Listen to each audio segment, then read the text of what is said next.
जय हिंद। आज हम आप लोग को ईसीजी और ब्लड प्रेशर के बारे में बताएंगे। ईसीजी का ग्राफ क्या है, ईसीजी और ब्लड प्रेशर को कैसे कंट्रोल करते हैं, आइए समझते हैं। हार्ट ईसीजी को हम इलेक्ट्रोकार्डियोग्राफी कहते हैं। हार्ट की जांच ईसीजी द्वारा किया जाता है।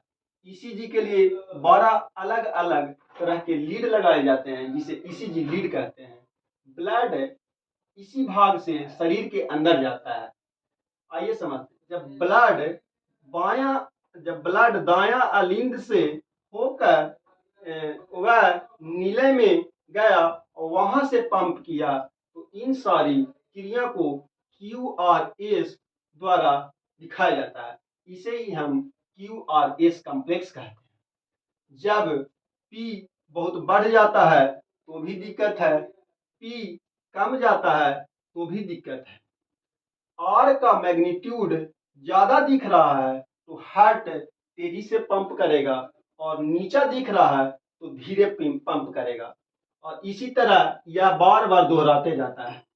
अगर ग्राफ जल्दी जल्दी बन रहा हो तो दिल बहुत जल्दी जल्दी धड़क रहा है। हार्ट के डॉक्टर को हम कार्डियोलॉजिस्ट कहते हैं। आइए समझते हैं ब्लड प्रेशर क्या है। ब्लड जिस प्रेशर से जाता है और जिस प्रेशर से वापस आता है उसे ही हम ब्लड प्रेशर कहते हैं। आइए समझते हैं सिस्टोलिक क्या होता है। जब दिल सिकुड़ता है और ब्लड बाहर जाता है और फिर वापस उसी स्पीड से वापस जिस स्पीड से आता है, उस क्रिया को ही हम सिस्टोलिक और डायस्टोलिक कहते हैं। सिस्टोलिक जब दिल सिकुड़ता है तभी ब्लड बाहर जाता है, इसे ही हम सिस्टोलिक कहते हैं। डायस्टोलिक लौट कर कितने स्पीड से ब्लड वापस आता है उसे ही हम डायस्टोलिक कहते हैं। सिस्टोलिक और डायस्टोलिक के अनुपात को हम ब्लड प्रेशर कहते हैं। मानव का नॉर्मल बीपी 120/80 होना चाहिए। स्टूडेंट का प्रेशर ज्यादा रहना चाहिए ताकि उसे काम करने में मन लगे। ऐसे भी आप लोग देखते हैं कि बहुत सारे स्टूडेंट पढ़ता है, पढ़ते पढ़ते एक बैग सो जाता है, तो समझिए उसे ब्लड प्रेशर का दिक्कत है। आइए समझते हैं ब्लड प्रेशर को कैसे मापते हैं। जब उसमें एक लीड को पंप से प्रेस किया जाता है और प्रेस को 200 तक लिया जाता है, फिर उसे छोड़ा जाता है, और यह छोड़ते छोड़ते इससे एक इस टाइप की आवाज आती है, और ध्यान से सुना जाता है तो एक डब सा आवाज आता है, उसे ही हम सिस्टोलिक कहते हैं। और यह प्रक्रिया करते जाते रहता है, और जहां पे ये आवाज खत्म होती है तो उसे ही हम डायस्टोलिक कहते हैं।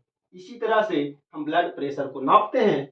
ब्लड प्रेशर हाई बीपी उसका होता है जब नॉर्मल बीपी से बहुत ज्यादा हो। जैसे किसी का बीपी 150/90 है तो उसे हाइपरटेंशन कहते हैं। ऐसे लड़की का दिमाग हाइपर होता है लेकिन शरीर हाइपो होता है। हार्ट हाई बीपी से आपको हार्ट अटैक का भी खतरा होता है। लो बीपी जिसका नॉर्मल बीपी से बहुत ही कम होता है, जैसे किसी का सिस्टोलिक 100 और डायस्टोलिक 60 होता है, उसे हाइपोटेंशन कहते हैं। बीपी ठीक करने के कुछ उपाय। बीपी लो है तो फल नमक वगैरह खाइए। अगर बीपी हाई है तो नमक तेल मसाला को कम कीजिए। बीपी कंट्रोल करने के कुछ घरेलू उपाय। अगर आपका बीपी हाई है, अगर आप उसे लो करना चाहते हैं तो आप अपनी साली से बतियाइए। अगर आपका बीपी लो है उसे बढ़ाना चाहते हैं तो आप अपनी घरवाली से बतियाइए।